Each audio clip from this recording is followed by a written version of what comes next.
Көкбөрүчүлөр катарга тизилип турат. Андыктан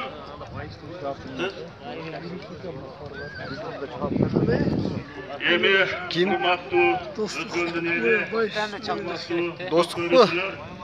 Baş, manaslar gana. Buna kızıl mı? Kökler okşay. Kızıldar var. Ошондой эле райондук администрация атайын буйрук чыгарып, ушул ишти уюштуруу боюнча менин биринчи замым Болот Дыйканбаевга тапшырып, мына ушулардын арасында кыргыздын желеген дүйнө жүзүнө кыргыздын жүзүн таныткан Манас Ниязовдор келе жатса,